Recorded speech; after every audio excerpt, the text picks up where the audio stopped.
enjoy wildlife here. It is a hot summer day here, but by Vegas standards, pretty cool. It's only in the low 90s at the moment and under wind advisory, so it's super windy, but kind of perfect for a summer hike in Vegas without going up to the mountains. So here we go. I love any place that has hydration stations, and they also have some pretty nice actual bathrooms here, flushing toilets and everything. The visitor center happens to be closed today, but you can tell it's a total oasis here. We are right outside the visitor center and it is super green. Right around the visitor center there are about 5 trails, and they are all pretty short, half mile and less each, so we'll probably do all of them today. So we're currently on the Jackrabbit Trail, and you can see we have a lot of reeds around us, so we're definitely in an aquatic environment. No Joshua trees and sagebrush here. Just steps into our walk, we have a little stream, and there are also a lot of educational plaques along the way. Butterflies are holding on for dear life in the winds today. They're awfully pretty. We spotted quite a few crawdads in this little spring, but it's really quite impossible to see them on the video. There's some really neat wrought iron artwork out here as well. During our walk, we've learned that they have excavated the remains of woolly mammoths in this area. There's also a lot of fossils that can be found in this area as well, so maybe we'll find something today. I like that they barricade off the cacti for their safety and ours. We have some nice rest spots along the way in case you need a little break from the desert heat. It's super interesting out here. You have desert, oasis, back and forth. They're all side by side. So this is super interesting. There are bighorn sheep living in the refuge, but this placard lets us know that this area used to be a spot where they were kept penned for research. And they're still trying to grow the population out here. It would be super cool to see them today. I like this cottony tree. It's really cool looking. Maybe it's cottonwood, I don't know. There's this nice little picnic area here with so many big trees shading it. It's absolutely lovely. I think we're gonna have a little snack time. So one of the really cool things here is it's free to enter. There's no fees at all. And once you're here, there's not a lot of people. We saw a couple other cars in the parking lot and folks going in and out of the bathrooms, but we've seen 0 other people on the trails. We basically own this place today.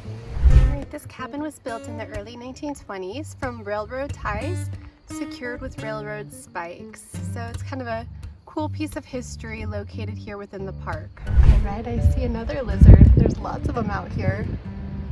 Not sure what these paw prints are from. Maybe a coyote or a wolf. I don't think that people are supposed to bring their dogs out here in a nature preserve. All these swaying stalks of life are really lovely out here in the desert.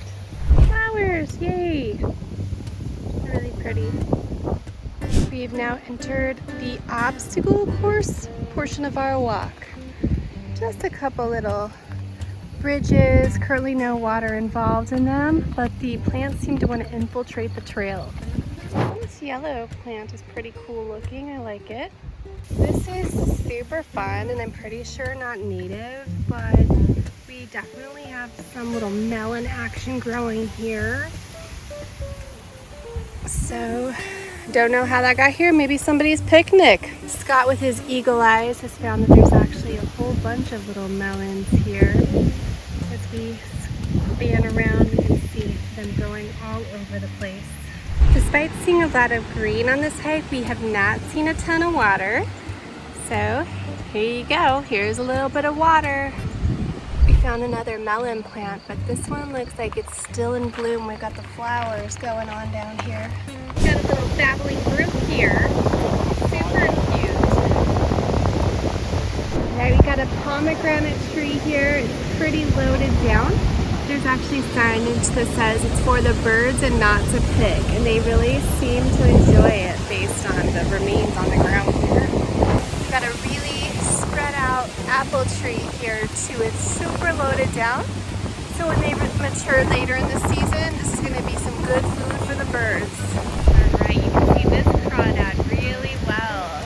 We've seen quite a few, but some of them don't show up so well on the